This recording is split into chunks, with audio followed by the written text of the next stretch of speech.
믿음으로 노아는 아직 보이지 않는 일에 경고하심을 받아 경외함으로 방주를 준비하여 그 집을 구원하였으니 이는 이로 말미암아 세상을 정죄하고 믿음을 따르는 의의 상속자가 되었느니라. 옛 세상을 용서하지 아니하시고 오직 의를 전파하는 노아와 그 7 식구를 보존하시고 경건하지 아니한 자들의 세상에 홍수를 내리셨으며. 아멘. 죄악과 폭력이 창궐했던 시대, 사람들의 악함이 하나님의 선하고 아름다운 창조 세계를 타락으로 얼룩지게 만들어 하나님으로부터 홍수 심판을 예고받았던 바로 그때 하나님은 노아라고 하는 사람을 부르셨습니다. 노아는 창세기 6장 9절에서 기록하고 있듯이 의인이요 당대의 완전한 자였으며 하나님과 동행했던 사람이었습니다. 하나님께서는 어느 날 노아를 부르셔서 방주를 만들라고 하셨습니다. 하나님은 방주를 통해 노아의 가족들과 또 선택된 짐승들을 홍수로부터 구하시고 재창조된 세상에 그들을 남겨주시기로 작정하신 것이었죠. 그런데요, 문제는 이 방주의 크기였어요. 하나님은 과연 그 시대의 기술로 만들 수 있을까 싶을 만큼 거대한 방주를 제작하라고 하셨는데 길이가 140m, 가늠이 안 됩니다. 넓이가 23m, 높이가 13.5m나 되었습니다. 그런데 성경을 보면 노아는 일반 어구에 이런 방구에 질문 하나 없이 하나님의 명령에 그대로 순종해 버립니다. 창세기 6장 22절을 다 같이 한번 읽어보실까요? 노아가 그와 같이 하여 하나님이 자기에게 명하신 대로 다 준행하였더라. 아멘. 성경을 보니까요, 이런 내용의 말씀이 한두 군데 등장하는 게 아니에요. 창세기 7장 5절, 7장 9절, 7장 16절 등 하나님의 말씀에 순종으로 반응하는 노아의 모습이 반복되어 기록되어 있죠. 한두 번이 아니었다는 겁니다. 어떻게 노아는 그렇게까지 순종할 수 있었을까 살펴보니 히브리서 11장 7절에는 노아에게 경외함이 있었기 때문이라고 합니다. 자, 어디 그뿐입니까? 노아는 하나님과 언약 관계에 있었던 사람이죠. 노아 언약이라고 불리죠. 들어보셨죠? 노아 언약. 이 노아 언약은 성경에서 이 언약을 의미하는 히브리어 베리트라고 하는 단어가 처음으로 등장하는 언약이에요. 그래서 대다수의 학자들은 노아의 언약을 성경의 첫 언약으로 꼽기도 합니다. 내용이 굉장히 많아요. 어떤 학자의 그런 또 의견도 그렇습니다. 그러면 노아 언약은 어떤 약속이었죠? 하나님이 다시는 물로 사람을 심판하여 창조의 복을 무효화하지 않을 것이라는 모든 생명에 대한 약속이었습니다. 자, 여기 앞에 있는 노아 언약이란 다 같이 한번 읽어주시겠습니까? 하나님이 다시는 물로 사람을 심판하여 창조의 복을 무효화하지 않을 것이라고 하는 모든 생명에 대한 약속. 그렇습니다. 내용을 보신 바와 같이 이 노아 언약은 다른 언약과는 조금 다르게 특이한 면이 있습니다. 보통 언약은 두 당사자 사이에 수립하여 두 당사자 모두가 의무를 지는데 이 노아 언약은 하나님의 주도로 체결되고 하나님만이 의무를 지니십니다. 하나님께서는 그 어떤 조건도 이 노아 언약에서 사람에게 제시하지 않으세요. 왜일까요? 하나님께서는 사람의 마음이 계획하는 바가 어려서부터 악함을 아셨기 때문입니다. 전적으로 하나님께서 의무를 지시는 언약이에요. 자, 이 약속이 중요한 이유는 하나님께서 지상에, 하나님께서 이 땅에 하나님 나라를 세우시는 방법을 달리 하시겠다라고 하는 결정이 담겨 있기 때문이에요. 우리 모두가 알고 있듯이 하나님께서는 어떤 방식으로 하나님의 나라를 세워가시죠? 하나님의 독생자 예수 그리스도를 보내심으로. 그러므로 노아 언약은 하나님께서 인류를 구원하시기 위해 모든 책임을 받아들이시겠다는 결정을 보여주신 사건이고 약속입니다. 이처럼 정의의 심판에서 용서와 은혜로 하나님의 시선이 옮겨졌던 사건, 그게 바로 노아 언약입니다. 그렇게 노아는 하나님의 은혜로 말미암아 하나님 나라의 재창조의 역사를 누릴 수 있게 되었습니다. 그리고 이러한 노아의 이야기는 에덴 동산의 이미지를 떠올리게도 하여서 우리로 하여금 노아를 새로운 아담으로서 인류를 대표하는 머리로 이해시키기까지 합니다. 그래서 성경은 결과적으로 노아의 모습을 통해 예수 그리스도가 어떤 메시아인지 우리에게 모형론적으로 보여주기까지 하는 것이죠. 노아 참 대단해 보이지 않습니까? 이어서 창세기 9장 20절을 보시면 새롭게 시작된 땅에서 노아가 농사를 시작하여 포도나무를 심었다고 합니다. 자, 우리는 이 모습을 통해 방금 말씀드렸던 것처럼 그 옛날 에덴 동산에서 아담이 일했던 때를 떠올릴 수 있고, 그와 같은 노아와 또 아담의 이 병행으로 인해서 노아가 아담의 예표로서 아담에게 부여된 그 대리 통치자로서의 역할을 노아 또한 감당하게 되었음을 생각해 볼 수 있습니다. 역시 노아입니다. 그렇죠?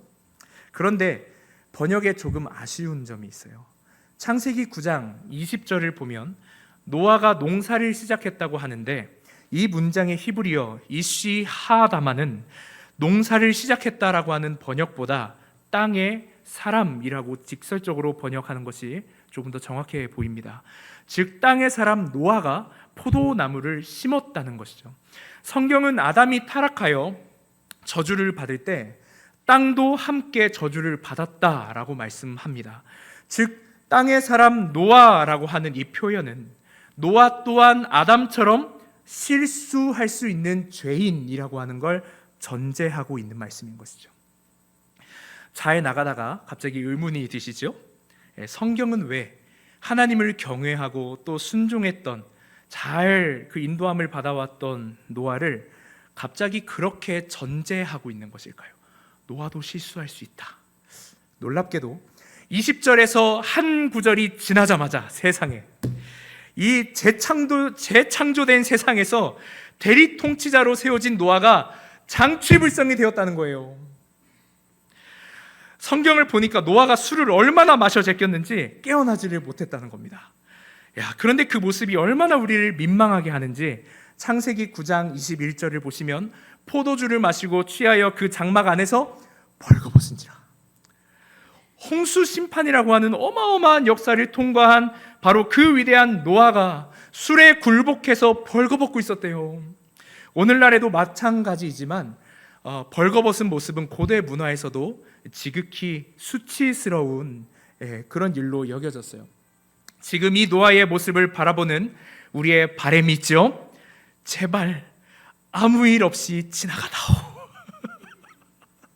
제발 더 일 터지지 말고 지나가다오. 그런데 눈치 없던 이 함이라고 하는 노아의 자식이 아버지의 연약한 모습을 봐버렸는데, 다 같이 22절을 읽어보시죠. 가나안의 아버지 함이 그의 아버지의 하체를 보고 밖으로 나가서 그의 두 형제에게 알림해. 성경에 기록되어 있지는 않지만 형제들에게 뭐라고 말했을지 뻔해요. 우리 아버지 노아가 장취불성이 되었다. 여러분, 함은 아버지의 무엇을 본 거예요? 노아가 숨기고 싶었던 부끄러움을 보았죠. 부끄러움. 함은 자신이 본 아버지의 연약함으로 인해 아버지를 비난했던 거예요. 그러면 조용히, 그래도 아버지니까 자기만 조금 조용히 좀 비난하면 되잖아요, 속으로. 그런데 왜 형제들에게까지 그 사실을 알린 것일까요? 형제들에게 아마도 이 말을 듣고 싶었던 것은 아닐까 생각해 봅니다. 세상에, 우리 아버지 노아가 그 하나님을 경외하고 말씀에 순종함으로 그 홍수의 대사건을 이겨냈던 노아가 장취불성이라니. 함은 그 말을 통해서 무엇을 얻고 싶었을까요? 함은 그 말을 통해 자신의 전제가 옳았음을 모두에게 인정받고 싶었을지도 모르겠습니다. 사람으로부터 시작된 전제가 옳을 것이라고 하는 착각. 함은 사람으로부터 전제를 시작했어요. 사람이 완벽해야지, 실수가 없어야지, 의인이고 완전해야지, 경건했다면서, 하나님을 경외함으로 방주를 지었다면서 완전해야지, 제법 괜찮아야지 라고 하는 전제가 함의 전제였어요. 그래서 함은 그런 전제를 가진 눈으로 노아의 부끄러움을 보았을 때 참을 수 없었던 거예요. 결국 함은 노아의 부끄러움을 형제들에게 알려서 부모를 공경하라고 하는 하나님의 창조 질서를 어그러뜨려 버립니다. 어디에서요? 재창조된 세상에서. 여러분, 잘못된 전제를 가지고 아버지의 부끄러움을 보고 비난했던 함의 모습을 보면서 우리도 느껴지는 것이 있어야 됩니다. 제가 앞에서 노아의 행적을 여러분에게 굳이 자세히 설명드렸던 이유도 바로 여기에 있어요. 우리는 100번 잘해도 한 번 실수하면 어떻게 말하는 것에 익숙하죠? 땡! 탈락! 실패! 네가 어떻게 우리한테 그럴 수가 있냐? 방주 지을 때는 경외하고 순종했으면서 왜 그러니? 실망이야! 막 이러면서. 여러분, 성경이 노아의 범죄 앞에 기록된 20절에서 노아를 땅의 사람 노아, 즉 노아도 아담과 같이 죄를 지을 수 있는 존재라고 전제한 이유가 바로 여기에 있어요. 사람으로부터 시작된 전제는 결국 우리에게 실망과 절망을 일으킬 수밖에 없기 때문에, 사람으로부터 시작된 전제는 생명이 없습니다. 소망을 발견할 수 없습니다. 오히려 사람으로부터 시작된 전제는 하나님의 창조 질서를 어그러뜨릴 수 있어요. 하나님께서 재창조하셔서 어그러졌던 것들을 다시 회복시키시는 그 재창조를 보여주셨건만, 사람은 다시 사람으로 전제를 시작하여 그 재창조된 세상을 어그러뜨리기 시작한단 말입니다. 하나님은 이미 사람의 마음이 의도하는 바가 어려서부터 악함을 아시고 하나님 나라를 회복시킬 방법으로 우리에게 무조건적인 은혜를 베푸셨습니다.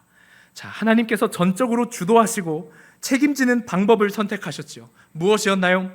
예수 그리스도의 사랑으로 어떻게 하셨죠? 죄인을 끌어안고 그의 죄를 십자가의 보혈로 씻기시고 그의 부끄러움을 덮어주신 것이었어요.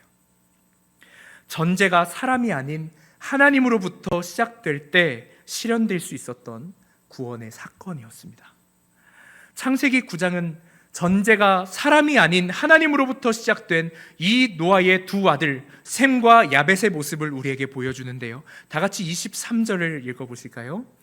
셈과 야벳이 옷을 가져다가 자기들의 어깨에 메고 뒷걸음쳐 들어가서 그들의 아버지의 하체를 덮었으며 보지 아니하였더라. 아멘. 전제가 하나님으로부터 시작된 이 두 형제의 모습은 함과 어떻게 달랐지요? 노아를 부끄러운 상태로 내버려 둔 함과 달리 그들은 노아의 부끄러움을 덮어주기 위해서 옷을 준비했고, 심지어 뒤로 걸어 들어가면서 노아의 부끄러움을 보지 않았고 그의 부끄러움을 덮어주었습니다. 함은 사람으로부터 시작된 전제로 노아를 보고 실망했지만 셈과 야벳은 하나님으로부터 시작된 전제로 노아의 부끄러움을 보지 않았다는 거예요. 그리고 그 옛날 아담이 자신의 죄를 깨닫고 자기의 벗은 모습을 보며 부끄러워했을 때 하나님께서 그의 몸을 덮어주셨던 것처럼 두 아들은 노아의 부끄러움을 오히려 덮어버렸죠. 이는 노아의 부끄러움이 아닌 그를 견인하시는, 그를 인도하시는, 그럼에도 불구하고 노아와 함께 하시는 하나님을 바라보았을 때만 가능한 일입니다. 성경을 꼼꼼히 읽어오셨던 분들은 찾으셨겠지만 노아가 벌거벗었다는 내용을 기록하고 있는 창세기 9장 18절에서 29절까지의 이 본문에서 하나님이 말씀하셨다라고 하는 이야기가 없어요. 침묵하십니다. 노아가 벌거벗었으면 좀 그에게 가서 말씀을 해주실 법도 한데 침묵하십니다. 어떤 주석가들은 여기서 하나님의 침묵이 하나님과 노아의 관계가 조금 멀어진 것이 아니냐 이렇게 의미한다고 해석을 했습니다. 그리고 저는 그 해석이 충분히 일리가 있다고 생각을 해요. 그러나 저는 문맥적으로 조금 더 고민해 보았을 때 오히려 그 반대일 수도 있다고 생각합니다. 오히려 하나님께서 노아의 죄악에 대해 침묵하시는 이유는 셈과 야벳이 보여주었던 것 같이 여전히 하나님께서 주권적으로 노아를 은혜 가운데 그가 950세가 될 때까지 견인하시고 덮으시고 그가 회개할 때를 기다려 주신 것이라면 우리는 그것 또한 은혜라고 고백할 수 있기 때문입니다. 그러면 노아는 아무런 피해를 받지 않은 것일까요? 그렇지 않습니다. 노아의 자녀들이 땅을 두고 싸우기 시작합니다. 누군가는 가족의 종이 되어야 하고 누군가는 가족의 다스리는 주인이 되어야 합니다. 여러분, 부모로서 자녀들이 그렇게 되는 것만큼 속상한 일이 있을까요? 노아는 결국에 그 아픈 모습으로 나이가 들면 들수록 그걸 확인할 수밖에 없었을 것이라 저는 생각합니다. 그러나 하나님께서 노아에게 베풀어 주셨던 그 은혜는 정말 대단한 것이었죠.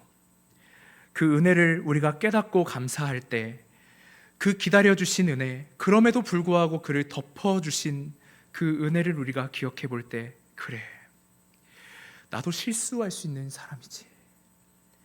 그래, 나를 정죄하는, 또 정의를 따르지 않는 저 사람도 실수할 수 있는 사람이지.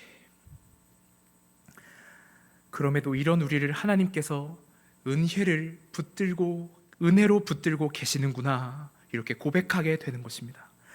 우리 모두 사람의 부끄러움을 보고 실망하여서 정죄의 전문가가 될 것이 아니라 그 사람을 끝까지 견인하시는 그 하나님의 은혜를 바라보는 눈을 갖는 저와 여러분 되시기를 주님의 이름으로 축복합니다. 여러분, 말씀을 정리하겠습니다. 오늘 우리가 함께 살핀 노아 이야기는 노아가 의인이고 그가 완전한 자이며 하나님을 향한 경외함이 있었으니까 우리도 노아의 위대함을 높이고 그를 따라가자고 하는 이야기가 아니었습니다. 오히려 그가 벌거벗은 죄인임에도 불구하고 의인이라고 불릴 수 있었던 이유, 그가 완전했다라고 성경에서 평가받을 수 있었던 그 이유는 하나님께서 그와 동행하셨기 때문이고 하나님께서 노아를 끝까지 은혜로 붙잡고 계셨다는 것에 방점이 찍혀 있는 것을 여러분 믿으시기를 바랍니다. 그래서 노아 이야기는 처음부터 마지막까지 하나님께서 그의 백성을 보존하시고 인도해 주신 하나님의 놀라운 은혜의 서사입니다. 이 은혜의 서사가 저와 여러분의 이야기가 되어서 우리가 있는 곳에서 하나님의 창조 질서를 회복하며 하나님께서 기뻐하시는 그 말씀에 순복해내는 삶, 하나님의 사랑으로 서로를 끝까지 사랑하고 어떻게까지 사랑해야 된다고 말씀하셨죠? 내 몸과 같이 사랑하고 품을 수 있는 우리 공동체가 될 수 있기를 주님의 이름으로 축원합니다.